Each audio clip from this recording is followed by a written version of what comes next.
When the doctor said I had 6 months to live, my family disappeared with my savings. The day I went into remission, I discovered they'd lost everything and were standing on my doorstep with rehearsed smiles. Life has a peculiar way of balancing its ledgers. Before we jump back in, tell us where you're tuning in from, and if this story touches you, make sure you're subscribed because tomorrow, I've saved something extra special for you. I still remember the exact moment my world shattered. It wasn't when Dr. Harrison's voice dropped to that practiced, sympathetic tone doctors reserve for delivering devastating news. It wasn't even when he said the words, stage 4, pancreatic cancer, or 6 months at most. No, my world truly shattered 3 days later when I watched my son-in-law Robert empty my home safe while my daughter Vanessa stood lookout in the hallway, thinking I was asleep upstairs, heavily sedated from my first round of palliative treatment. I'm Margaret Chen, 67 years old, a retired mathematics professor who spent 35 years teaching at Westlake University. My husband Daniel passed away 8 years ago from a sudden heart attack, leaving me to navigate my golden years alone in our spacious Victorian home in Millfield. We'd been smart with our money, Daniel's career as an architect and my academic. Tenure had allowed us to save diligently. We'd built a comfortable retirement fund, made sound investments, and even purchased several rental properties that provided steady income. After Daniel's death, I simplified my portfolio but maintained our financial stability. I had more than enough to live comfortably and leave something substantial for our only daughter, Vanessa. Vanessa had always been particular. Even as a child, she measured success in material terms. While Daniel and I emphasized education, intellectual curiosity, and ethical considerations, Vanessa gravitated toward friends with the most impressive homes, the newest gadgets, the most exotic vacations. We never denied her opportunities, but we tried to instill deeper values. Sometimes I wondered if we'd been too indulgent. At 38, Vanessa had married Robert Keller, a charming investment advisor with ambitious plans and an expensive lifestyle. They lived in a sprawling house in Lakeview Hills, the most prestigious neighborhood in our region. Their children, my grandchildren, Madison and Tyler, attended exclusive private schools and participated in every expensive extracurricular activity imaginable. I'd expressed concerns to Vanessa about their spending habits, their massive mortgage, the leased luxury cars, the elaborate vacations documented meticulously on social media. But my gentle suggestions were always met with the same dismissive response. Mom, Robert knows what he's doing. This is how successful people live nowadays. I maintained a close relationship with my family despite our different outlooks. Sunday. Dinners at my house were a tradition. I attended every school performance and sports event for my grandchildren. I hosted elaborate holiday gatherings. I was, by all appearances, a thoroughly loved matriarch of a picture-perfect family. Then came the diagnosis. It arrived with brutal swiftness. Persistent abdominal pain I'd attributed to stress. Unexplained weight loss I'd initially welcomed. Fatigue I'd blamed on age. By the time I consulted Dr. Harrison, the cancer had already spread beyond any reasonable hope for intervention. "We can try to make you comfortable, Margaret," he said, his kind eyes holding mine steadily across his desk.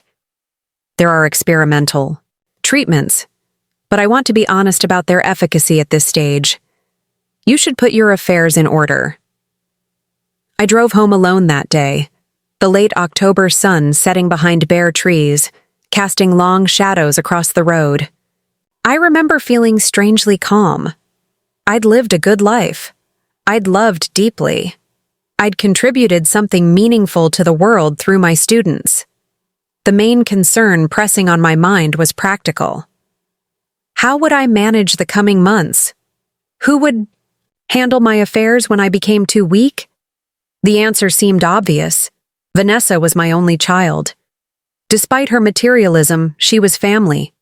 She'd help me through this final journey. I'd make it as easy as possible for her. organize my papers, simplify my assets, ensure she wouldn't be burdened with complicated financial matters while grieving. When I called to ask her to come over alone the next day, something in my voice must have alerted her. She arrived with uncharacteristic promptness, her expression tight with worry. "Mom, what's going on? Are you okay?" We sat in the sunroom, autumn light streaming through the windows onto the potted orchids Daniel had loved so much. I told her everything directly, without emotional embellishment. The diagnosis, the prognosis. 6 months, possibly less.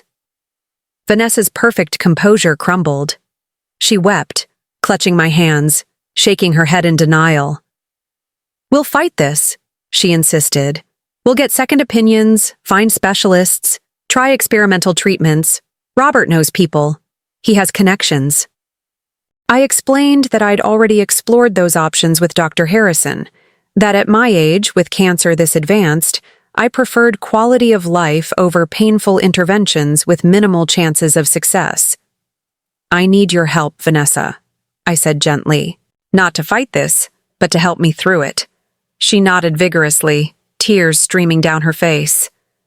"Anything, Mom. Anything you need." I walked her through my financial situation that afternoon, showed her where I kept important documents, gave her the combination to my home safe that contained some emergency cash, jewelry, and important papers, added her name to my checking account so she could handle bills if I became incapacitated, showed her how to access my investment portfolio. We discussed hospice options, funeral arrangements, my will. Throughout it all, she was attentive, taking notes, asking appropriate questions through her tears. "Don't worry about anything financial," I assured her. "There's more than enough to cover any care I might need, and still leave a substantial inheritance for you and the children." Something shifted in her expression then, so subtle I nearly missed it. A momentary calculation behind the grief. But I dismissed it. She was processing a lot of information under extreme emotional duress. Anyone might have strange micro-expressions in such circumstances. What happened next unfolded with such precision, it must have been planned before I'd even received my diagnosis. The following day, I had my first appointment with the palliative care team. Robert insisted on driving me, displaying uncharacteristic solicitude. "You shouldn't be alone for this, Margaret," he said, his hand on my shoulder. "We're family. We face things together." The appointment was exhausting. Discussion of pain management, protocols, pamphlets about end-of-life care, forms to complete. By the time we returned home, I was physically and emotionally drained. Robert prepared tea and brought it to me in the living room, hovering nearby with unusual attentiveness as I drank it. "You should rest," he suggested, his voice gentle but insistent. "Doctor's orders. I'll stay downstairs in case you need anything." The tea had tasted slightly bitter, but I'd attributed it to my changing sense of taste, another symptom Dr. Harrison had mentioned might occur. Within 20 minutes, an overwhelming drowsiness enveloped me. I barely made it upstairs to my bedroom before collapsing into a deep, unnaturally heavy sleep. I woke disoriented, the room dark except for the soft glow of my bedside clock, 9:47 p.m. I'd been asleep for hours.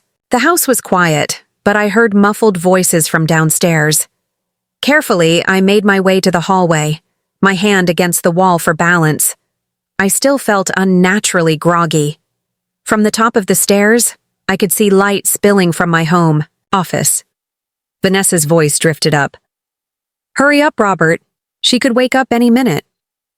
"I'm going as fast as I can," he responded, irritation evident. "Some of these documents require passwords." I descended the stairs with deliberate slowness, careful to avoid the third step that always creaked. Through the partially open office door, I saw Robert at my computer, frantically typing, while Vanessa stood watch in the doorway, her back to me. On my desk lay open folders, my financial documents. The safe in the wall behind my desk stood open, empty. Preparing and narrating this story took us a lot of time, so if you are enjoying it, subscribe to our channel. It means a lot to us. Now back to the story. Transfer it all, Vanessa was saying, her voice low but urgent. Every account. She won't need it where she's going, and hospice is covered. By Medicare anyway. I'm not an idiot, Robert snapped back. But we need to be careful. Large transfers raise red flags. We need to make this look legitimate. She gave me account access yesterday, Vanessa countered. She practically handed it to us, and she trusts me completely. By the time anyone realizes what happened, if they ever do, she'll be gone, and it will all legally be mine anyway. The casual cruelty of her words hit me like a physical blow. I must have gasped or made some small sound, because Vanessa suddenly turned toward the hallway.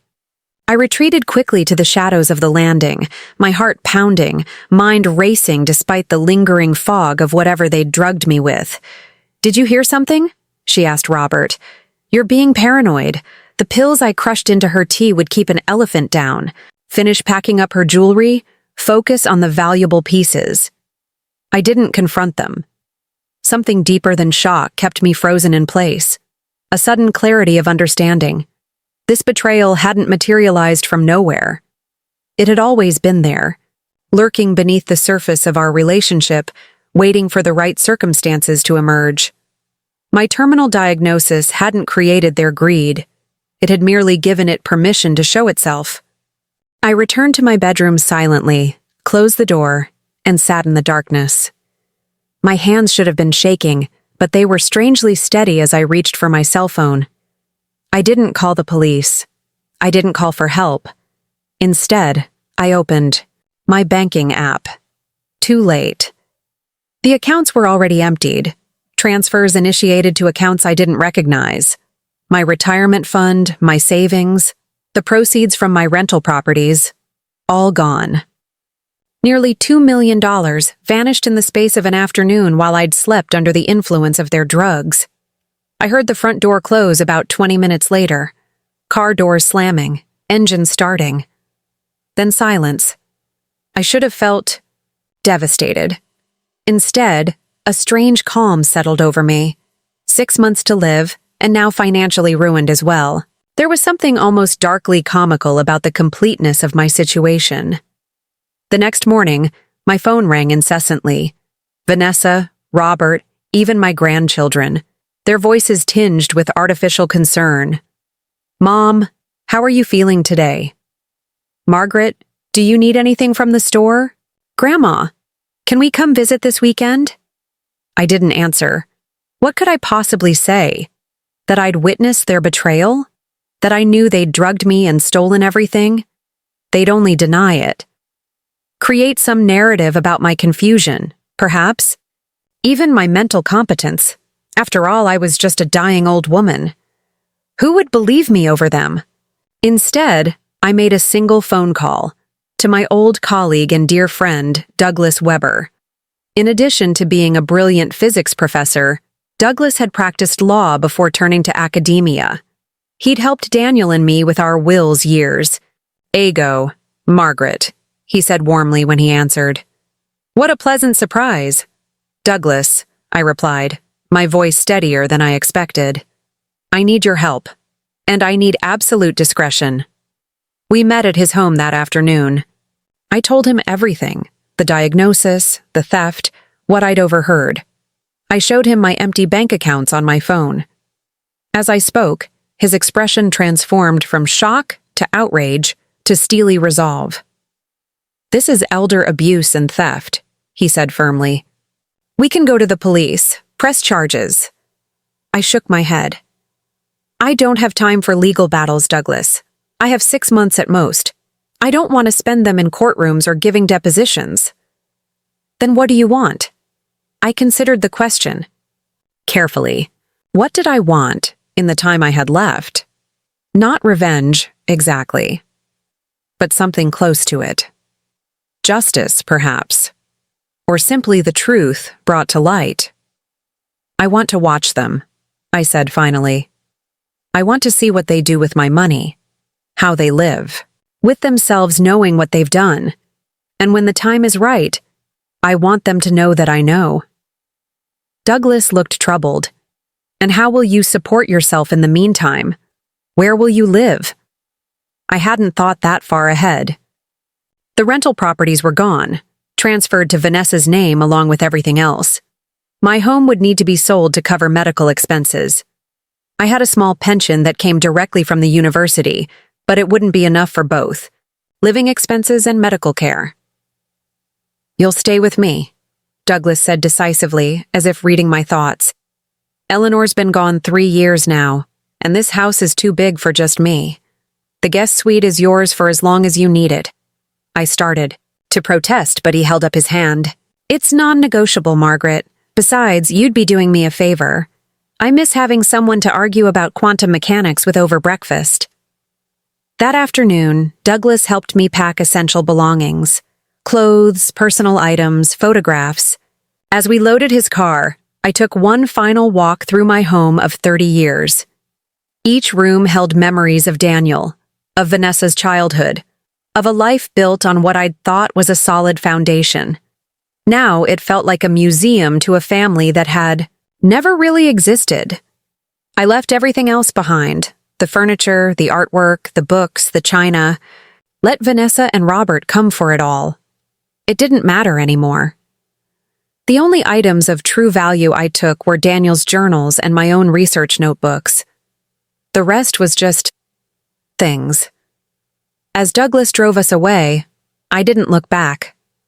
Something inside me had shifted. The initial shock had crystallized into a strange, calm resolve. 6 months was not a long time in the grand scheme of things, but it would be enough. Enough to see the truth play out. Enough to bear witness to the consequences of their actions. What I didn't know then, couldn't have known, was that those 6 months would stretch into something else entirely. That the ending I'd accepted with such calm resignation was not, in fact, the ending at all. That life still had one more extraordinary surprise waiting for me, and for the family who had decided I was already as good as dead. Living in Douglas's guest suite brought an unexpected peace to my life. His sprawling craftsman home sat on 2 acres of land overlooking Eastman Lake, with floor-to-ceiling windows that filled the rooms with natural light. Each morning, I'd wake to the sight of mist rising from the water, transforming the landscape into something ethereal and timeless. Despite my diagnosis, or perhaps because of it, I found myself noticing these small beauties with heightened awareness. Douglas was the perfect housemate. He gave me space when I needed solitude, but provided companionship when the silence grew too heavy.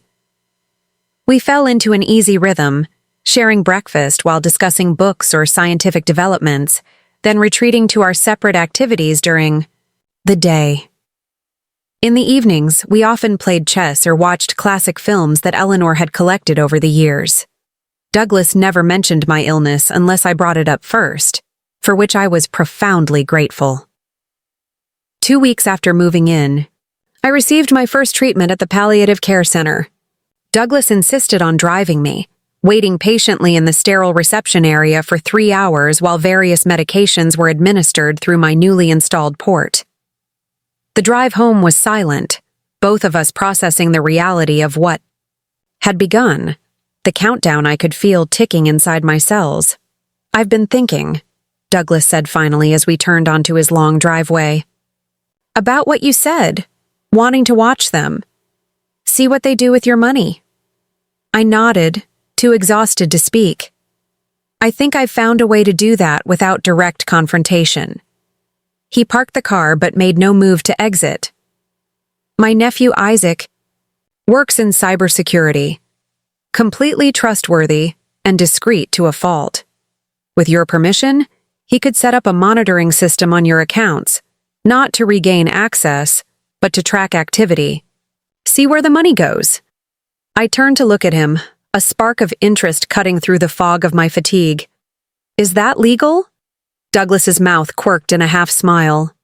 "Let's say it exists in a gray area. The accounts are still technically yours. Even if they've been fraudulently accessed, Isaac wouldn't interfere with anything, Just observe and report. It was tempting, not from a desire for revenge, but from a need to understand, to witness the consequences of their choices play out, in real time.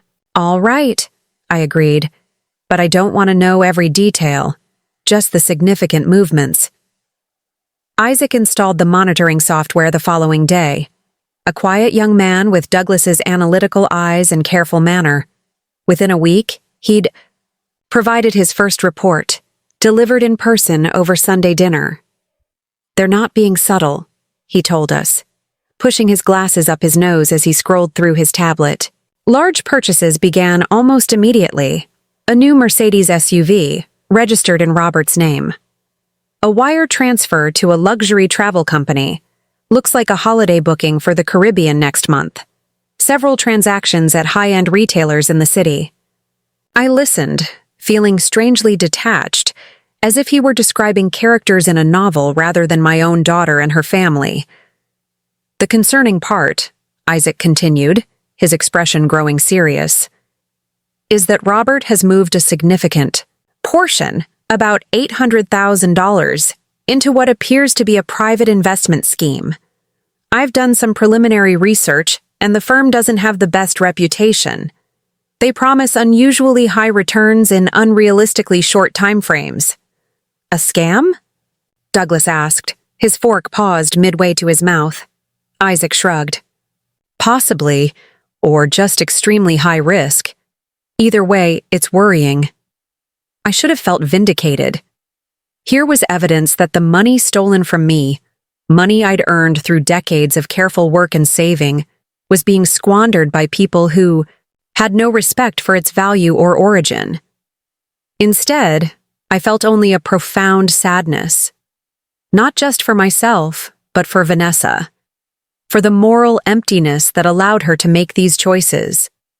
Meanwhile, my illness progressed with the relentless certainty Dr. Harrison had predicted. Each day brought new challenges, increasing pain, decreasing energy, the indignities of a body betraying itself piece by piece.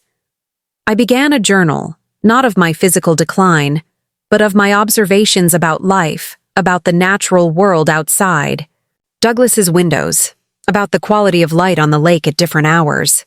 It was my way of remaining present, of refusing to disappear before I was actually gone. Vanessa called every few days, her voice bright with artificial cheer. "Just checking in, Mom. How are you feeling today?" I answered these calls with non-committal responses. About as expected. Taking it day by day. The doctors are doing all they can. She never asked to visit. I never invited her.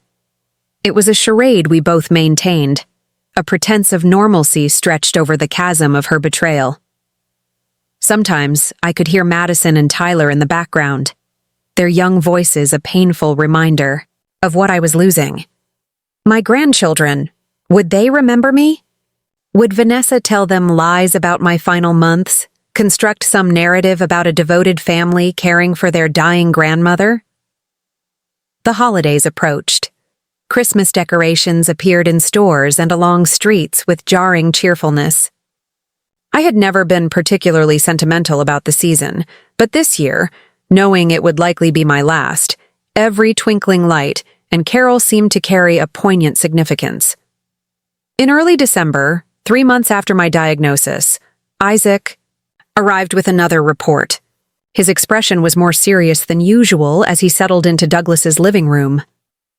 "There's been a development," he said without preamble. "Robert's investment has collapsed. The firm he placed the money with is under federal investigation for fraud. Assets frozen, principals arrested." Douglas whistled softly. "How much did he lose?" "All of it. The full $800,000. I sat very still, absorbing this information. It represented nearly half of what they'd taken from me. A fortune, vanished in a matter of weeks due to Robert's greed for even greater returns. "That's not all," Isaac continued, scrolling through his tablet. "They've made some questionable financial decisions since then. Trying to recoup their losses, I suspect, Robert's placed several large bets on high-risk stock options. They've taken out a second mortgage on their home, and they've begun selling assets, jewelry, artwork, even Vanessa's car. They're panicking, Douglas observed. Isaac nodded. It appears so. And there's one more thing. He hesitated, glancing at me with uncharacteristic uncertainty.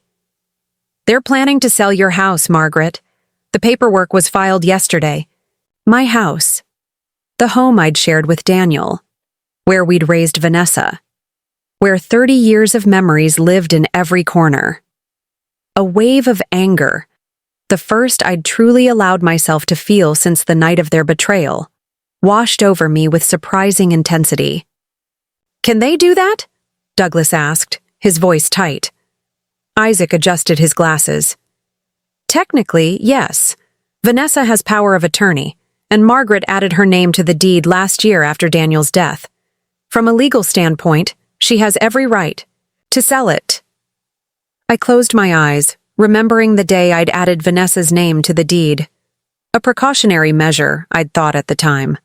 A way to simplify the eventual transfer of property after my death. I had never imagined she would sell it while I still lived. When? I asked, opening my eyes. The listing goes live next week. Given the neighborhood and the current market, it will likely sell quickly. A strange calm settled over me. Let it go, I said finally. Let them sell it. Douglas looked at me sharply. Margaret? It's just a house, I said, surprising myself, with how much I meant it. Just wood and stone and glass. The memories aren't in the walls, they're in here. I tapped my temple. And besides, I won't need it much longer. That night, unable to sleep, I stood at the window watching moonlight ripple across the lake. My body ached with a deep, persistent pain that medication could only partially dull. Yet my mind remained clear, contemplative. I thought about impermanence, how everything we build, everything we cherish, eventually returns to dust. My home, my savings, my relationships, my very body, all temporary vessels that served their purpose for a time before dissolving back into the elements from which they came. There was a strange freedom in this recognition. If nothing lasts, what meaning does betrayal ultimately hold? What power does loss retain? I wasn't excusing Vanessa and Robert's actions. Some things remain wrong regardless of philosophical perspective. But I was finding a way to release their power over my emotional state. 2 days later, something unexpected happened. I woke with less pain than usual. Not absent entirely, but diminished enough that I noticed the difference immediately. I attributed it to a good night's sleep, or perhaps a delayed response to an adjustment in my medication. But the improvement persisted through the day and then through the next. At my scheduled appointment the following week, Dr. Harrison seemed puzzled as he examined me. Your blood work shows some unusual changes, he said, studying the chart with a furrowed brow. The tumor markers have decreased somewhat. What does that mean? I asked, trying not to allow hope to infiltrate my carefully constructed acceptance. It's difficult to say, he replied cautiously. It could be a temporary fluctuation, or it could indicate that your body is responding to the palliative treatments better than expected. I'd like to run some additional tests, an MRI and a more comprehensive blood panel. I agreed, though I warned myself not to read too much into this development. False hope seemed a cruel companion to invite this late in my journey. The tests were scheduled for the following Monday. Over the weekend, Douglas and I attended a chamber music concert at the university, my first social outing in months. I tired quickly, but found genuine pleasure in the experience, in the mathematical precision and emotional depth of the quartet's performance. For a few hours, I forgot about cancer, about betrayal, about the finite nature of my remaining time. The day before my tests, Isaac arrived with his regular update. His expression was grimmer than I'd ever seen it. Robert's investments have continued to deteriorate, he reported. The stock options he purchased have become worthless. They've maxed out multiple credit cards and they're behind on their mortgage payments, If things continue on this trajectory, they'll face foreclosure within months. Douglas shook his head in disbelief. How could they burn through so much money so quickly? Poor investment choices, excessive spending, and panic-driven decisions, Isaac replied. It's not uncommon when people suddenly access large sums they didn't earn themselves. They lack the discipline and perspective that comes from building wealth gradually. I thought about Vanessa and Robert, about Madison and Tyler, about their beautiful home with its swimming pool and media room, about the private schools and tennis lessons and European vacations, all of it built on stolen money, and all of it now crumbling beneath them. Will they lose everything? I asked quietly. Isaac nodded slowly. At their current rate of financial collapse, yes. They'll be functionally bankrupt within 6 months. 6 months. The exact time frame Dr. Harrison had given me. There was a symmetry to it that would have seemed contrived in fiction, but felt perfectly aligned in the strange narrative my life had become. The following day, Douglas drove me to the hospital for my MRI and additional blood tests. The procedures were routine, uncomfortable but not painful. As we waited for Dr. Harrison to review the results, Douglas squeezed my hand, a rare physical gesture from my usually reserved friend. Whatever he says, Douglas murmured, remember that you're not facing it alone. Dr. Harrison entered the consultation room with an expression I couldn't interpret. Not his usual compassionate gravity, but something more complex. He sat across from us, my file open before him, and took a deep breath.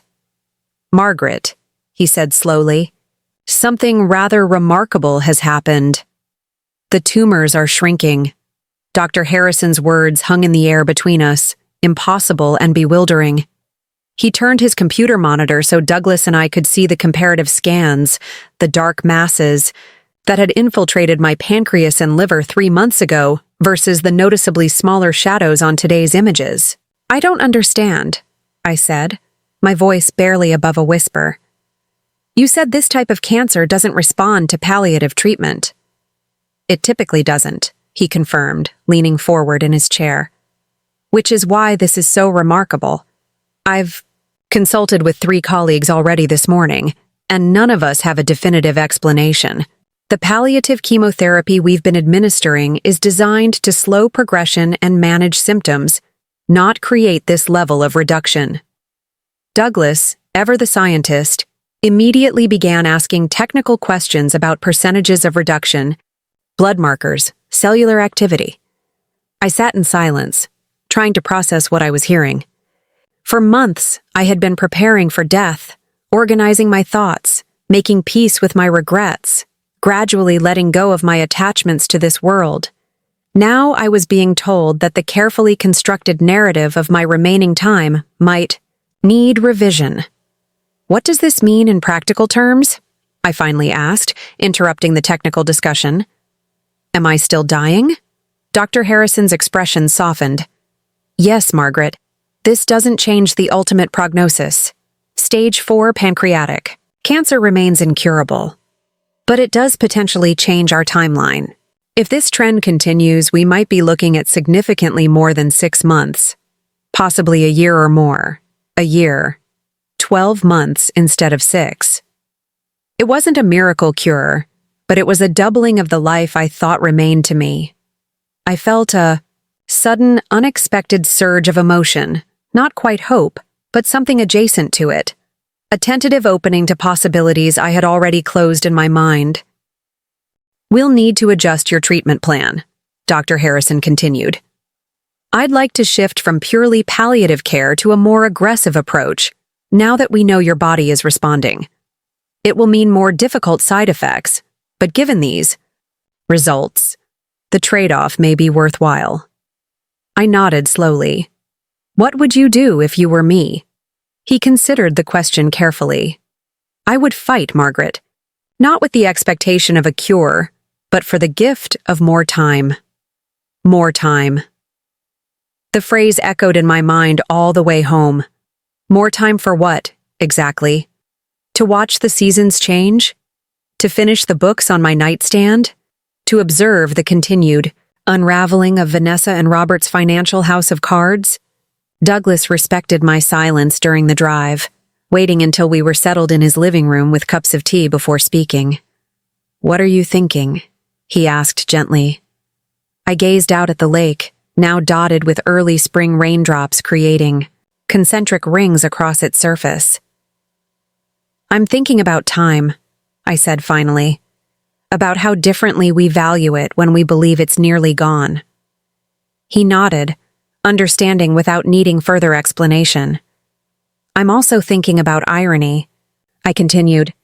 "While I'm unexpectedly gaining time, Vanessa and Robert are rapidly losing everything they stole from me to obtain their version of a good life."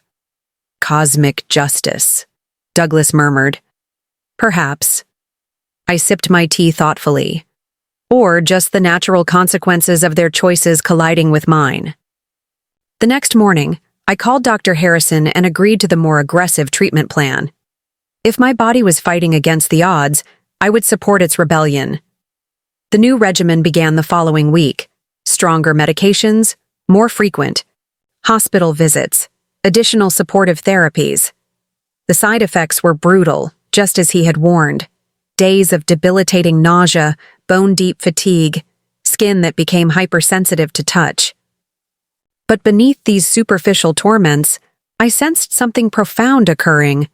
My body reclaiming territory it had surrendered to disease. During this period, I thought often about the nature of healing. Western medicine tends to frame it as a battle, fighting cancer, killing cells, attacking disease. But what if it was also a form of negotiation, a complex dance between intention and surrender? I began incorporating other practices alongside my medical treatment.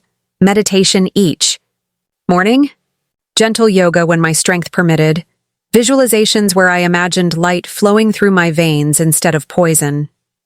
Douglas, initially skeptical of these non-scientific approaches, gradually came to respect their place in my routine. He even joined me for meditation some mornings, his analytical mind finding unexpected peace in the discipline of focused breath. 6 weeks into my new treatment regimen, Dr. Harrison confirmed what I had begun to feel intuitively. The cancer was continuing to retreat. Not dramatically enough to use words like remission, but steadily enough to justify cautious optimism. "I've presented your case anonymously at a national oncology conference," he told me during a checkup. "You've become something of a medical curiosity, Margaret," I smiled wryly. Not how I anticipated achieving fame in my golden years. While my health followed this unexpected upward trajectory, Vanessa and Robert's financial situation continued its precipitous decline. Isaac's updates became increasingly grim. "They've sold your house," he reported one evening in late April, significantly below market value, I might add. They needed a quick sale to cover immediate debts. The news should have pained me, but I found I had made peace with this loss weeks ago. My home existed now in memory, preserved perfectly in the amber of my recollections. "What about their own house?" Douglas asked. "Foreclosure proceedings have begun," Isaac confirmed. "They've missed 4 mortgage payments.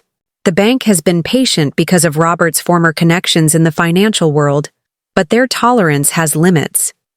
"And the children?" I asked, thinking of Madison and Tyler. Isaac hesitated. "They've been withdrawn from their private schools. The tuition checks bounced last month." I closed my eyes briefly, feeling a stab of genuine sorrow. My grandchildren were innocent in all this, yet they would bear the consequences of their parents' actions. "Is there a way," I asked carefully, "to anonymously ensure the children's tuition is paid? Through a third party, perhaps?" Douglas and Isaac exchanged glances. "It could be arranged," Isaac said slowly. "But are you sure, Margaret? After what they've done?" "The children have done nothing," I replied simply. "They shouldn't lose their education and stability because their parents made terrible choices." That night, I wrote letters to Madison and Tyler. Not to send, but to preserve my thoughts for a time when they might be old enough to understand what had happened.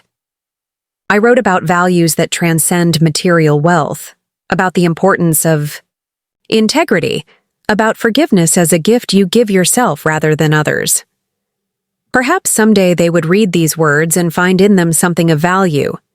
For now, the act of writing itself was healing, a reclamation of my role as grandmother, if only in spirit. By early May, nearly 8 months after my initial diagnosis, something remarkable occurred during a routine scan.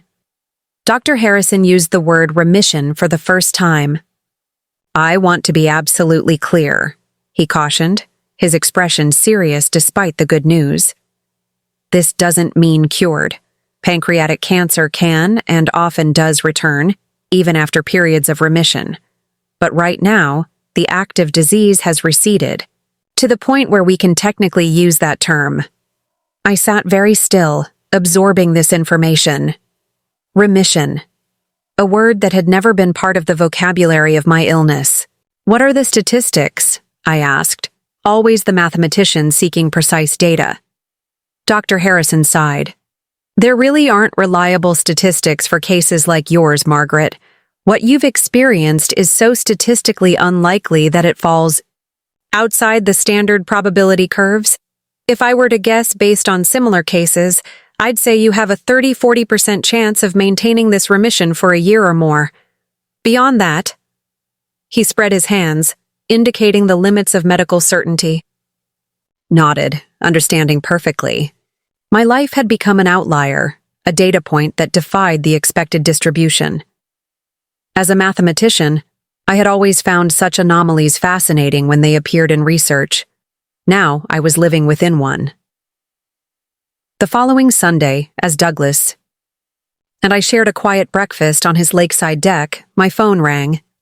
Vanessa's name appeared on the screen. I had continued to answer her periodic calls with brief, non-committal responses, neither confronting her betrayal nor pretending it hadn't occurred. This time, however, something in me shifted. Perhaps it was the word remission still echoing in my mind, or perhaps it was simply time for the next phase of this strange journey. I answered with a simple, "Hello, Vanessa." "Mom." Her voice sounded different, strained, lacking its usual artificial cheerfulness. "How are you feeling?" "Actually, I'm doing significantly better," I replied, my tone neutral but not cold. "My doctors are quite surprised by my progress." A pause, then. That's wonderful news, Mom. Really wonderful." I said nothing. "Waiting. Mom, Her voice cracked slightly. "Things haven't been going well for us lately. Robert's investments.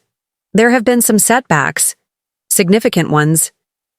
"I'm sorry to hear that," I said, meaning it despite everything. No mother, however betrayed, can find true satisfaction in her child's suffering. "We've had to make some difficult decisions," she continued, her voice steadying as if she were reading from a prepared script. "Downsizing. Reprioritizing. The market has been volatile, and some opportunities Robert pursued didn't pan out as expected. Such careful euphemisms for financial ruin brought about by theft and poor judgment. I wondered if she actually believed this sanitized version of events, or if she was simply unable to speak the truth aloud, even to herself. "We're staying with Robert's parents temporarily," she added, a note of humiliation creeping into her voice despite her efforts to sound matter-of-fact. "Just until things stabilize." I pictured Vanessa and Robert in his parents' modest retirement condo in Phoenix, a far cry from their sprawling home in Lakeview Hills. I imagined Madison and Tyler sharing the pull-out sofa in the living room, confused and resentful about their suddenly altered circumstances. "Mom," Vanessa said after another pause, "I know we haven't been as present as we should have been during your illness. Things have been chaotic, but that's no excuse. I was thinking, maybe we could come visit? All of us? The children miss you terribly." There it was, the real purpose of the call. With their finances in ruins, They were turning back to the one person they had discarded when they thought she was no longer of value. Not out of genuine remorse or love, but out of desperate need. I looked out at the lake, watching a pair of herons glide gracefully across the water. 8 months ago, I might have rejected this overture outright. Or worse, pretended nothing had happened and welcomed them back without acknowledgement of their betrayal. But the woman I had become during these months of confronting mortality and experiencing unexpected healing wanted something different, something more honest, more meaningful. "I'm not at home anymore, Vanessa," I said quietly. "I haven't been since shortly after my diagnosis." "What? Where are you?" Confusion and alarm colored her voice. "I'm staying with a friend. I've been here since 3 days after you and Robert emptied my safe and transferred my accounts while I was drugged upstairs." A sharp intake of breath, then silence. "Yes, Vanessa," I continued, my voice steady. "I saw you that night. I heard everything you said. I know exactly what you did." The silence stretched between us, heavy with the truth finally spoken aloud. "Mom, she began, her voice barely audible. "No," I interrupted gently. "Not now. Not over the phone. If you want to talk, really talk, then yes, you can visit. All of you. But only if you're prepared to speak the truth and hear it in return." Another long pause, then, "When?" "Saturday," I replied. "I'll text you the address." After we hung up, Douglas looked at me questioningly. "They're coming here on Saturday," I told him. "My family." "Are you sure that's wise?"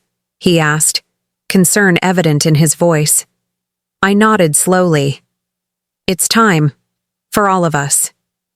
As I watched the herons take flight from the lake, rising gracefully into the clear spring sky, I felt a similar lightness within myself. Not the false peace of denial or the bitter satisfaction of vengeance, but something more profound. The genuine liberation that comes from facing truth directly, whatever consequences may follow. Saturday was approaching quickly. The long-delayed reckoning was finally at hand. The days leading up to Saturday passed with curious swiftness. I found myself approaching the impending confrontation not with dread, but with a sense of purposeful clarity. Douglas, ever protective, insisted on having Isaac present just in case, though what exactly he feared remained unspoken between us. I agreed, not because I shared his concerns, but because Isaac's detailed knowledge of Vanessa and Robert's financial maneuvers might prove useful if denials began to surface. On Friday evening, Douglas found me in the garden where I had been tending to the small patch of herbs and flowers I'd started as my strength returned. The setting sun painted the lake in muted oranges and purples, the kind of light that photographers call golden hour. "Are you prepared for tomorrow?" he asked, settling onto the stone bench beside me. I brushed soil from my hands, considering the question. I'm not sure prepared is the right word. Ready, perhaps. Open to whatever unfolds. Douglas nodded slowly. "What do you hope will come from this meeting?" The question gave me pause. What did I hope for? Contrition? Reconciliation? Justice? Each possibility felt simultaneously essential and insufficient. "The truth," I said finally. "Spoken aloud, acknowledged by everyone. Whatever happens after that will be what it needs to be." Douglas placed his hand briefly over mine, one of his rare gestures of physical affection. "Whatever happens, remember, you're not the same woman they betrayed 8 months ago. You're stronger now in ways that have nothing to do with your remission." His words stayed with me through the night, a reminder of the transformation that had occurred within me. One not measured in medical scans or blood tests, but in the recalibration of my understanding of what truly mattered. Saturday morning. Arrived bright and clear, the lake perfectly still as if holding its breath in anticipation. I dressed with deliberate care, not in anything formal, but in clothes that made me feel centered and strong. Comfortable slacks, a soft cashmere sweater in a deep blue that Daniel always said brought out my eyes, and the jade pendant he had, given me on our 30th anniversary. At precisely 11 a.m., a car pulled into Douglas's driveway, a modest rental, nothing like the luxury vehicles Vanessa and Robert had once driven. I watched from the living room window as they emerged. Vanessa first, thinner than I remembered, her normally impeccable hair pulled back in a simple ponytail, then Robert, his confident posture diminished, shoulders slightly hunched, and finally, Madison and Tyler, now taller than when I'd last seen them, their expressions wary and confused. They stood for a moment beside the car, a tableau of uncertainty, before making their way to the front door. Douglas answered their knock, his greeting cordial but reserved as he invited them inside. I remained seated in the living room, a deliberate choice not to rush to meet them at the door as I once would have done. When they entered the room, the silence was immediate and profound. I saw shock register on their faces, perhaps at seeing me looking so well, or perhaps at seeing me at all. In their minds, I realized, I had already been categorized as good as gone. Grandma. Tyler, always the more demonstrative of my grandchildren, broke the silence and rushed toward me. At 12, he was all gangly limbs and uncoordinated enthusiasm. I opened my arms and embraced him, breathing in the familiar scent of his hair, feeling his bony shoulders beneath my hands. "You look different," he said, pulling back to study my face with the frank curiosity of youth. "Better than before." "I am better," I confirmed with a smile. "Much better than expected." Madison approached more cautiously. At 15, she had already mastered the teenage art of affected nonchalance, but I could see genuine emotion beneath it. She bent to hug me briefly, murmuring, "Hi, Grandma," before retreating to sit on the couch across from me. Vanessa and Robert remained standing, awkward and uncertain in this unfamiliar territory. My daughter's eyes darted around the room, taking in Douglas's tasteful furnishings, the view of the lake beyond the windows, the conspicuous absence of medical equipment or any signs of serious illness. "Mom," she said finally, her voice carefully modulated. "You look, well..." "Thank you," I replied simply. "Please sit down." They complied, settling onto the couch beside Madison. Robert's posture was rigid, his hands clasped tightly in his lap. "This is a lovely home," Vanessa offered, attempting normalcy. "Your friend has exquisite taste." "Douglas has been extraordinarily generous," I agreed. "He's been my host, my confidant, and my support system throughout my illness." "We tried to reach you," Robert interjected abruptly. "After you left your house. We were worried." I met his gaze directly, noting the shadows beneath his eyes, the new lines etched around his mouth. "Were you?" "I find that difficult to reconcile with your actions." The tension in the room thickened. Madison and Tyler exchanged glances, clearly, sensing the undercurrents of adult conflict without fully understanding its nature. "Perhaps the children would like to see the lake," Douglas suggested smoothly. "There's a family of swans that nested near the dock. Quite remarkable." I nodded gratefully. "That's an excellent idea. Madison, Tyler, would you like to go outside? With Douglas for a bit? We'll call you when it's time for lunch." The children, clearly relieved to escape the strained atmosphere, readily agreed. As Douglas led them out through the French doors onto the deck, I caught his reassuring glance, a silent confirmation that he would keep them occupied for as long as necessary. When the doors closed behind them, I turned back to Vanessa and Robert.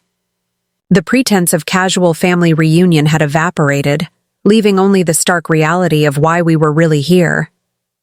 "I know everything," I said quietly.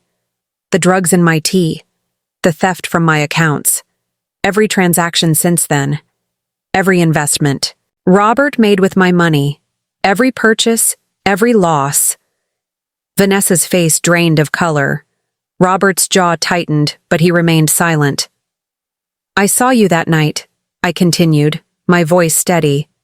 I heard what you said about me. About how I wouldn't need the money where I was going. About how you were being generous by offering to send me a little money each month if you were in a good mood.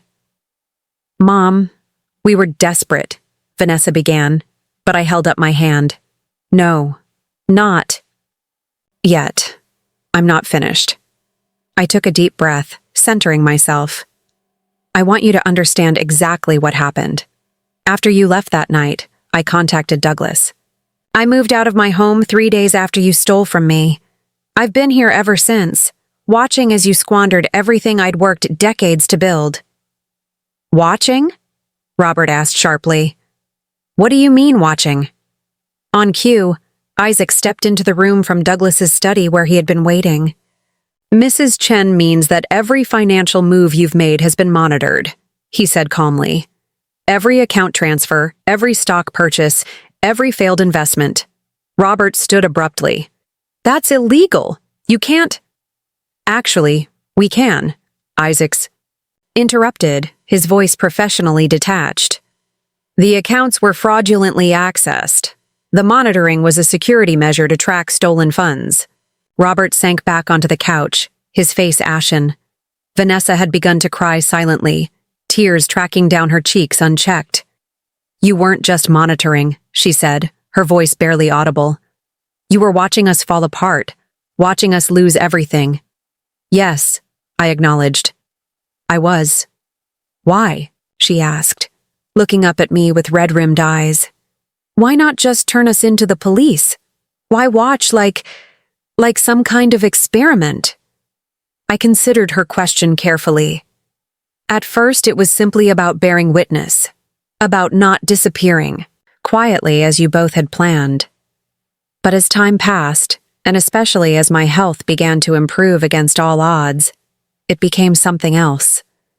A lesson, perhaps, though not one I orchestrated. The consequences you've experienced were entirely of your own making. Robert, always quick to anger, found his voice again. So that's why we're here? So you can gloat? Rub our faces in how badly?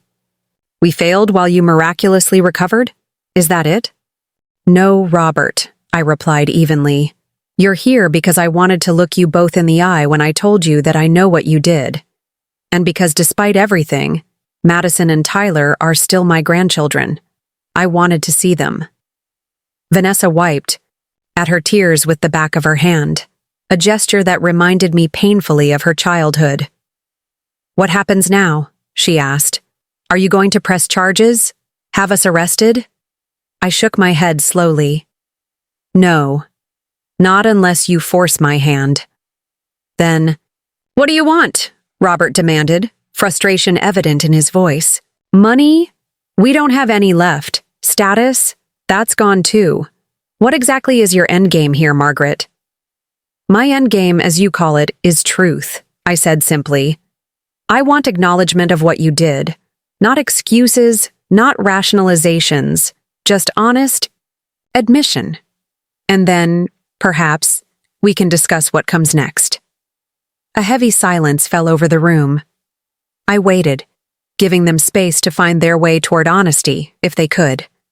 Finally, Vanessa spoke, her voice small but steady. We thought you were dying. 6 months, the doctor said. We told ourselves we were just accelerating the inevitable, taking what would be ours anyway. But you weren't dying after all, Robert added bitterly. The one thing we didn't account for. Would it have mattered? I asked, genuinely curious. If you had known I would survive, would you have made different choices?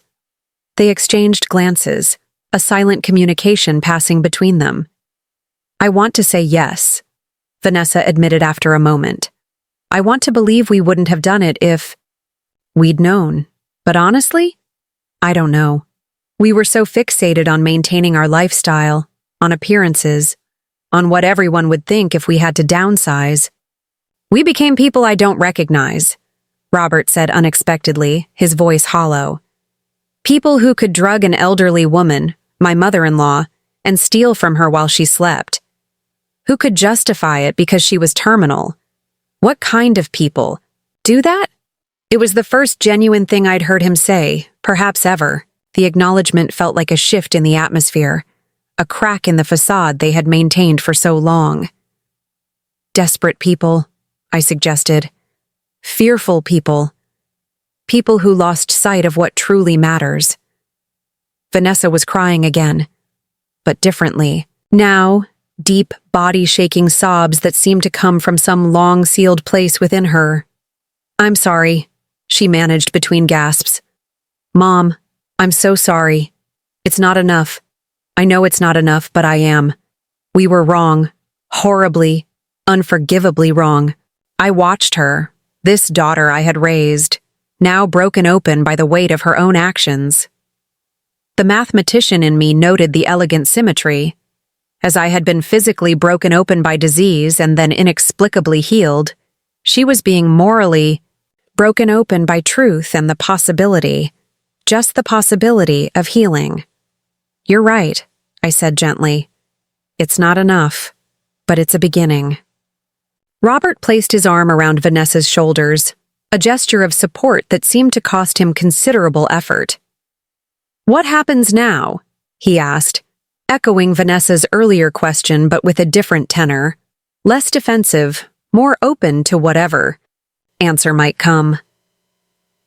I looked out through the windows to where Douglas stood at the edge of the lake with Madison and Tyler, pointing out something in the distance.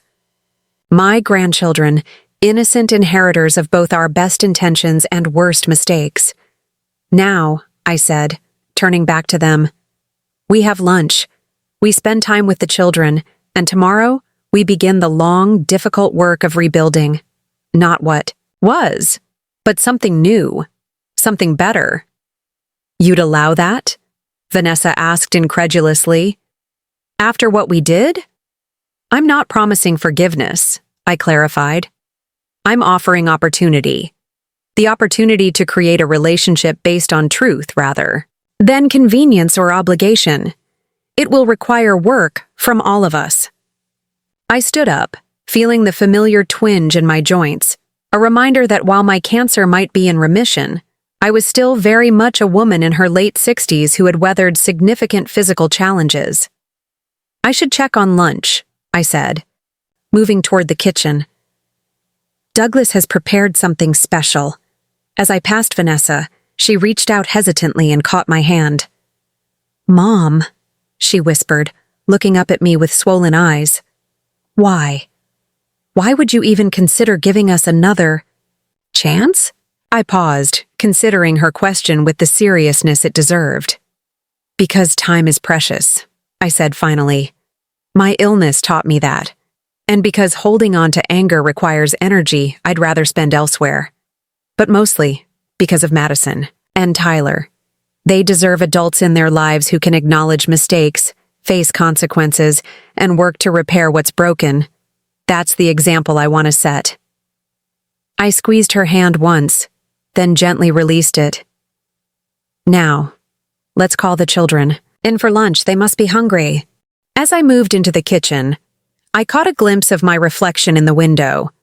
Not the dying woman Vanessa and Robert had discarded, nor the bitter victim they might have expected to find waiting for them today. Instead, I saw a woman tempered by adversity but not defined by it. A woman who had looked death in the face and been granted an unexpected reprieve. A woman who understood, finally, that true wealth had nothing to do with bank accounts or investment portfolios. Outside, Madison was laughing at something Douglas had said, her teenage reserve momentarily forgotten. Tyler was crouched at the water's edge, fascinated by small fish darting in the shallows. The spring sun illuminated them all in gentle light. It wasn't forgiveness. Not yet. It wasn't reconciliation or happy ending. It was something more tentative, more authentic, a fragile beginning built on painful truth. Whether it would grow into something stronger remained to be seen. But for now, in this moment, it was enough. Autumn arrived with a blaze of color along the lakeshore. The maples and oaks transformed into living flame against the deepening blue of the water.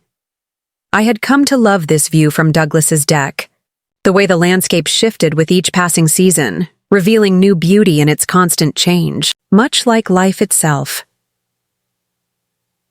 6 months had passed since that pivotal Saturday when my family had sat across from me in Douglas's living room, their carefully constructed narratives crumbling beneath the weight of truth. 6 months of cautious rebuilding, of tentative steps toward something I still hesitated to name. My medical journey had continued along its improbable path. The remission held steadfast through spring and summer, my quarterly scans showing no evidence of disease. Dr. Harrison had presented my case at another oncology conference, this time with me present via video link to answer questions from his astonished colleagues. "I still can't offer you medical certainty," he told me during my most recent appointment, his expression a blend of professional caution and personal delight. "But I can say that you've defied every statistical model we have. If you maintain this trajectory for another 6 months, we'll move to semi-annual rather than quarterly scans." "And if the cancer returns?" I asked, the mathematician in me always calculating probabilities. "Then we'll face it with better options than we had initially," he replied. "Your body has demonstrated remarkable resilience. That changes our approach entirely." This sense of cautious optimism had extended beyond my physical health. The relationship with my family existed in a similar state of guarded hope. Not fully healed, but no longer actively bleeding. Today marked another milestone in this gradual reconstruction. Vanessa, Robert, and the children were moving into their new home, a modest 3-bedroom house on the outskirts of town, purchased with a loan I had helped them secure. Not a gift, not a bailout, but a structured arrangement with clear terms and expectations. They would make monthly payments to repay the loan over 15 years, at a fair interest rate that acknowledged both family connection and financial responsibility.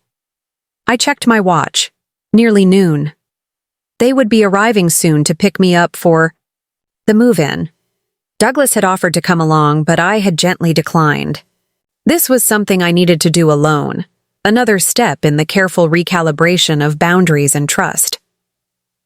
As I waited on the deck, my mind drifted back through the months since our confrontation. The process had not been smooth or easy. There had been setbacks, moments of renewed anger and doubt from all sides. Robert, in particular, had struggled with the humiliation of financial ruin and the daily reminders of his poor choices. But gradually, something had shifted in both him and Vanessa. The turning point came in late June, when Robert secured a position teaching business ethics at the community college. A development so rich with irony it might have seemed contrived in fiction. He had approached the opportunity with a humility that would have been unimaginable a year earlier, openly discussing his past mistakes as cautionary lessons for his students. Vanessa, meanwhile, had found work as an office manager at a local medical practice, her organizational skills finally channeled into something practical and sustainable. The salary was modest compared to their former lifestyle, but it provided stability and, more importantly, legitimate pride in earning her way. Madison and Tyler had adapted to their changed circumstances with the remarkable resilience of youth. After some initial struggles, they had settled into their new public schools, making friends and finding their places. Tyler had discovered a passion for the school's robotics team, while Madison had surprisingly embraced cross-country running, something she would never have considered in her previous life of carefully curated activities. The sound of a car pulling into the driveway drew me from my reflections. I gathered my purse and the small housewarming gift I had wrapped that morning, a set of wind chimes handcrafted by a local artisan, their gentle tones reminiscent of the ones that had hung from my own porch for decades. Vanessa waved from the driver's seat of their practical sedan, another symbolic shift from the luxury vehicles they had once considered essential markers of success. Tyler bounded out of the back seat, his adolescent energy undiminished by circumstance. "Grandma! You have to see the house. It has this awesome backyard with a big oak tree that's perfect for a zip line. Dad says we can build one once we're settled." I smiled, allowing him to take my hand and pull me toward the car with enthusiastic urgency. Madison offered a more restrained greeting, the cool detachment of 15 giving way to a genuine smile as she helped me into the passenger seat. "The moving truck is meeting us there," Vanessa explained as she navigated through town. "It's not much compared to before, but it's ours. Really ours this time." I noted the absence of apology or embarrassment in her tone, a healthy development. "Ownership isn't measured in square footage," I replied. "It's measured in security and peace of mind." The house sat on a tree-lined street of similar modest homes, its yellow clapboard exterior brightened by newly planted flower beds along the front walk. Nothing extravagant, nothing designed to impress, but welcoming in its simplicity. As we pulled into the driveway, Robert emerged from the front door, his shirt sleeves rolled up, a smudge of paint on his forearm. "I've been touching up the living room," he explained as we approached. The previous owners had rather adventurous taste in colors. For a moment, I saw a flash of the old Robert in his expression, a flicker of dissatisfaction, of feeling entitled to better. But then it passed, replaced by something more grounded. "It's coming along, though. Want to see?" Inside, the house was bathed in natural light from generous windows, its spaces modest but well-proportioned. The floors were worn hardwood that would benefit from refinishing, the kitchen dated but functional. As Robert led me through each room, pointing out their plans for gradual improvements, I noticed how he emphasized function over appearance, sustainability over impression. "We're approaching it differently this time," Vanessa explained as we settled at the kitchen table with glasses of iced tea. The moving truck had arrived, and Madison and Tyler were excitedly directing the placement of furniture. No rushing to make everything perfect immediately, no stretching beyond our means. "It's actually been educational," Robert added, the word clearly chosen with care. "Learning the satisfaction of doing things ourselves, of earning each improvement." I studied him across the table, this man who had once drugged me to steal my life's savings, now speaking earnestly about earned satisfaction. People were capable of profound change. I had witnessed it repeatedly throughout my academic career. But I had never expected to see it so starkly demonstrated in my own family. "I have something for you," I said, placing the wrapped wind chimes on the table. "A tradition for new beginnings." Vanessa unwrapped them carefully, her expression softening as she lifted the chimes from their box. "They're beautiful, Mom. Thank you." "I thought they might remind you of home," I said, "of the good parts worth carrying forward." She nodded, understanding all that remained unspoken between us. The chimes were not just a gift, but a symbol, acknowledgement of a shared past that had contained love alongside the pain, connection alongside the betrayal. "There's something we want to discuss." "With you," Robert said, his tone shifting to something more serious. He glanced at Vanessa, who nodded encouragingly. "We've been talking about how to make more substantial amends beyond just the loan repayments." I raised an eyebrow, curious but cautious. "We want to establish a scholarship," Vanessa explained, "at Westlake, in your name. The Margaret Chen Scholarship for Women in Mathematics." The unexpectedness of it caught me off guard. "A scholarship? How would you—" "We're starting small," Robert interjected, "setting aside a percentage of both our incomes each month. It won't be a full ride immediately, but over time, with consistent contribution, it could grow into something meaningful. We've already spoken with the University Foundation," Vanessa added.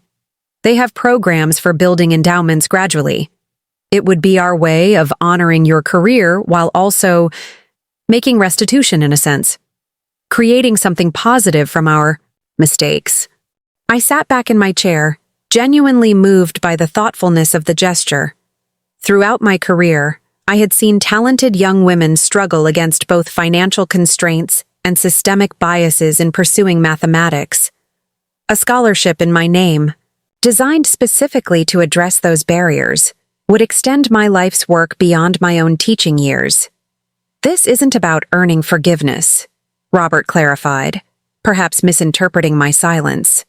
We understand that some things can't be undone, but we want Madison and Tyler to see that when you've caused harm, you don't just apologize, you work actively to create good in its place. I think it's a wonderful idea, I said finally. Thank you for thinking of it. The conversation was interrupted as Madison burst into the kitchen, urgently seeking guidance on where to place a particular bookshelf. The moment of intensity dissolved into the practical matters of moving day, arranging furniture, unpacking essentials, ordering pizza when everyone grew too hungry and tired to consider cooking. As evening approached, I found myself alone in the backyard, admiring the massive oak tree that had so captivated Tyler. Its branches spread wide above me, creating a natural canopy against the deepening twilight sky. Behind me, through the kitchen window, I could see my family moving about. Vanessa directing the placement of dishes in cabinets, Robert assembling a lamp, the children arguing good-naturedly over bedroom territories. My family. The phrase came, unbidden, carrying with it a complex mixture of emotions.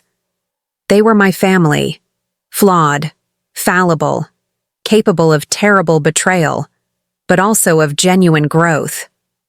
The past year had stripped away every pretense, every comfortable illusion about who we were to each other. What remained was something less ideal but more authentic, a relationship defined not by obligation or inheritance, but by conscious choice to move forward together despite profound hurt. Douglas had asked me recently if I had forgiven them. The question had given me pause. I'm not sure forgiveness is a destination you reach and then plant a flag, I had told him. I think it's more like a practice, something you choose again and again, day by day, even when it's difficult, especially when it's difficult. Standing beneath that ancient oak, watching the first stars appear in the darkening sky, I felt the truth of those words more deeply than ever. Forgiveness wasn't an emotion. It was a decision. Just as recovery wasn't a single moment of healing, but a continuous process of renewal. Vanessa appeared at my side, offering a light shawl against the evening chill. It's getting cool, she said. You should come inside. I accepted the shawl but made no move to return to the house just yet. It's peaceful out here, I said. I can see why Tyler is excited about that tree. She smiled, following my gaze upward, into the massive branches. Mom, she began hesitantly. Are you happy? With how things are now, I mean. The question was straightforward, but profound in its implications. Was I happy? After cancer that should have killed me. After betrayal by those I trusted most. After the complete dismantling and partial rebuilding of my life. Happiness is too simple a word for what I feel, I replied thoughtfully. I'm present, engaged, curious about whatever comes next. That seems more valuable than happiness, somehow. Vanessa nodded slowly, absorbing this.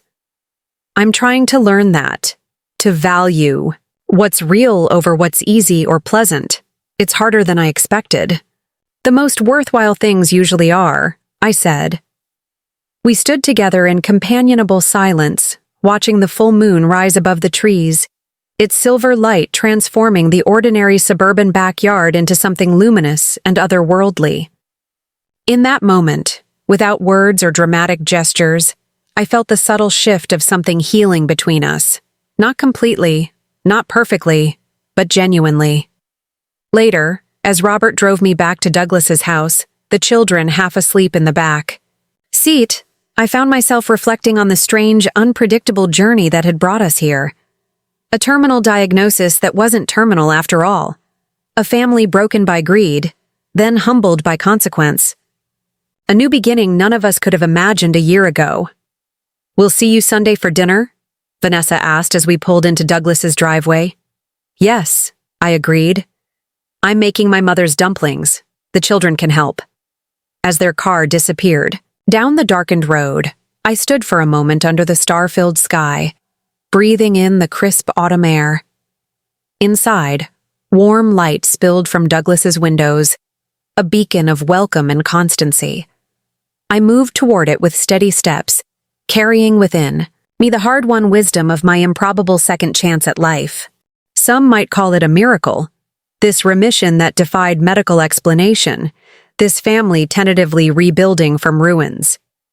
But I preferred to think of it as mathematics of the highest order, the elegant, complex equation of human resilience, where even the most devastating variables could be factored into something unexpectedly beautiful, given enough time and courage to work through the solution.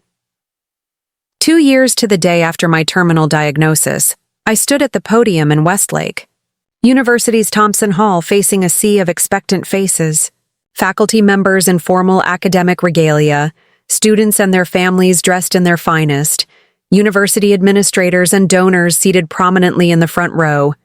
"It is my profound honor," I began, my voice steady despite the emotion, tightening my chest, to present the inaugural Margaret Chen Scholarship for Women in Mathematics. The audience applauded as a young woman rose from her seat and made her way to the stage. Amara Okafor, 18 years old, first in her family to attend college, with a mathematical brilliance that reminded me of myself at her age. She had been selected from dozens of applicants, her essay on number theory displaying not just technical proficiency, but the kind of creative insight that marks truly exceptional minds. As I handed her the certificate, adorned with the university seal and the names of the scholarship committee, our eyes met briefly. I recognized in her gaze the same hunger for knowledge, the same determination to overcome obstacles that had driven me throughout my academic career. "This scholarship represents more than financial assistance," I continued, returning to the podium. "It represents our collective commitment to nurturing talent wherever it appears, to ensuring that brilliant minds are not hindered by circumstance or convention." From my vantage point, I could see Vanessa and Robert seated in the middle section, Madison and Tyler beside them. All four were watching with expressions of unmistakable pride, not the superficial pride of association that had once defined our family dynamics, but something deeper, more authentic. "The path that led to this moment has been unexpected," I said, deliberately moving away from my prepared remarks. 2 years ago, I received a diagnosis that should have ended my story. Instead, it became a turning point. Not just in my health, but in my understanding of what truly matters. The audience was silent, attentive. In the second row, I could see Dr. Harrison, who had come at my personal invitation. Beside him sat Douglas, his steady presence a reminder of how profoundly my circle of meaningful connections had expanded during my illness. I've spent my career working with numbers, with patterns, with the elegant logic of mathematical systems, I continued. But some equations can't be solved with traditional methods. Some transformations can't be predicted by even the most sophisticated models. My own life has become a testament to this truth. After the ceremony, a reception was held in the mathematics department's atrium.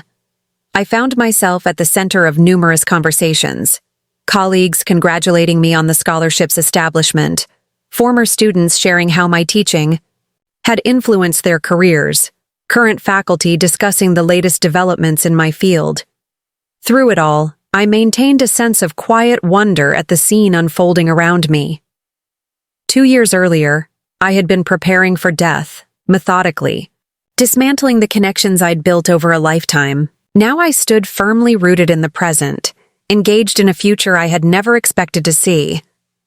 "Professor Chen, may I speak with you for a moment?"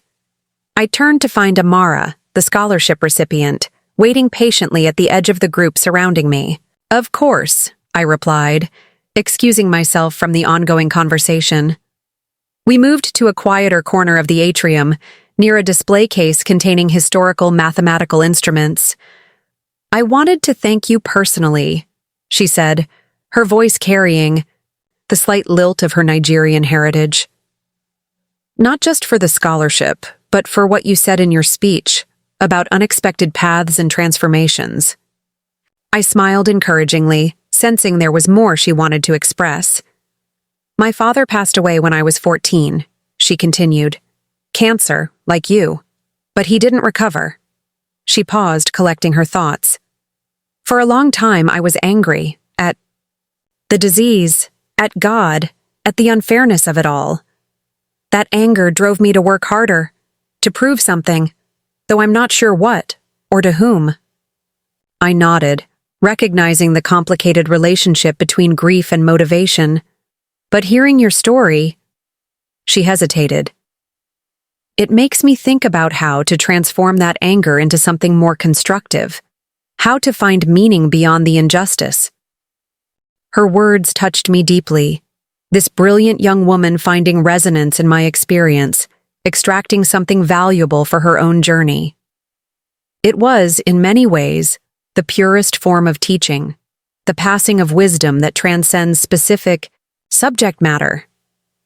"The most beautiful mathematics often emerges from apparent contradiction," I told her. "From situations that initially seem impossible or paradoxical. Our lives follow similar patterns." As evening approached, Douglas and I drove back to the lakeside home we now officially shared. After 6 months of my temporary residence stretching into a year, we had acknowledged what had become increasingly clear to both of us, that our companionship had evolved into something neither of us had anticipated, but both deeply valued. "You were magnificent today," he said as we sat on the deck, watching the sunset paint the lake in shades of amber and rose. "Eleanor would have approved, I think, of everything." I glanced at him, touched by the mention of his late wife. We had reached an age where new beginnings carried with them the ghosts of past loves, not as impediments but as integral parts of who we had become. "I've been thinking," I said, my fingers wrapped around a mug of jasmine tea. "About writing a book." Douglas raised an eyebrow, intrigued. "About mathematics? About transformation? About how we navigate radical disruption? In health, in relationships, in identity, using mathematical concepts as frameworks for understanding, but accessible to non-mathematicians. The mathematics of resilience," he mused. "It suits you." The sound of a car approaching interrupted our conversation. Moments later, Vanessa appeared at the edge of the deck, a folder tucked under her arm. "Sorry to intrude on your evening," she said, "but I wanted to bring this by while it was fresh in my mind." She handed me the folder, which contained detailed financial reports on the scholarship fund. In the 2 years since its establishment, the account had grown more steadily than anticipated. Robert and Vanessa had contributed not just the promised percentage of their incomes, but additional amounts from unexpected sources, a small inheritance from Robert's aunt, a bonus Vanessa had received at work. "We're ahead of the original projections," she explained as I reviewed the documents. "If we continue at this rate, we might be able to offer a second scholarship within 5 years. I studied her as she pointed out specific figures, her practical competence evident in the meticulous organization, her genuine investment in the project visible in the way she discussed future possibilities. This was not the Vanessa of designer clothes and strategic social connections. This was a woman who had found purpose in reconstruction, in making amends not through grand gestures, but through consistent, meaningful action. "You've done remarkable work with this," I told her sincerely. "Both of you," she smiled, a flicker of the old insecurity briefly visible before dissolving into something steadier. "It's become important to us, to all of us. Madison's actually talking about studying finance when she gets to college. She wants to help manage the fund someday." After Vanessa left, Douglas and I remained on the deck as dusk deepened into night. The first stars appeared above the lake, their reflections dancing on the water's surface. "It's been quite a journey," Douglas observed, his voice gentle in the gathering darkness. "From terminal diagnosis to scholarship celebration in 2 years. With a few unexpected detours along the way," I added wryly. We lapsed into comfortable silence, each absorbed in private reflections. I found myself thinking about the concept of legacy, how it had transformed in my understanding over these past 2 years. Before my diagnosis, I had thought of legacy primarily in terms of academic contributions and financial inheritance. The first felt secure: my research papers, my teaching influence, my contributions to my field. The second had seemed straightforward. My assets would pass to Vanessa and, through her, to my grandchildren. Cancer had disrupted that tidy narrative, forcing me to confront the possibility of leaving no further mark on the world.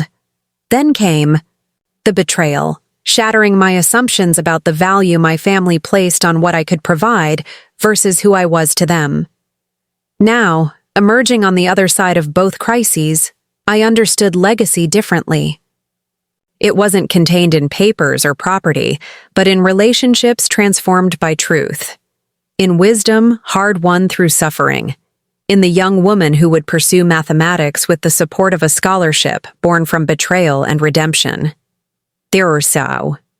Following morning, I had my biannual scan at the oncology center, a routine I would continue for the rest of my life. Dr. Harrison reviewed the results with the same careful attention he had shown since the beginning of my improbable journey. Still no evidence of disease, he confirmed, satisfaction evident in his voice. You continue to defy every predictive model we have, Margaret. That seems to be becoming a habit, I replied. He smiled, closing my file. At this point, statistically speaking, you're more likely to outlive your original diagnosis by decades than to experience a recurrence. Not a guarantee, of course. But in medicine, there rarely are, I finished for him. I've made peace with that uncertainty, Thomas. It's become a familiar companion. After leaving the hospital, I took a detour before heading home. The day was unusually warm for early November, the kind of Indian summer day that feels like a gift before winter's arrival. I drove to Oak Ridge Cemetery, where Daniel was buried beneath a simple granite marker I hadn't visited in many months. Not out of neglect, but because I had gradually come to feel his presence less in this specific location and more in the ongoing narrative of my life, in memories that surfaced unexpectedly, in decisions where I still considered what he might advise, in dreams where conversations continued across the boundary of death. Still, today seemed an appropriate time to sit beside his grave, to update him on developments he could never have foreseen when we said our final goodbyes 8 years. Earlier, you would hardly recognize our daughter now, Daniel, I said quietly, arranging the small bouquet of late-season chrysanthemums I had brought. She's become substantial in ways that have nothing to do with status or appearance.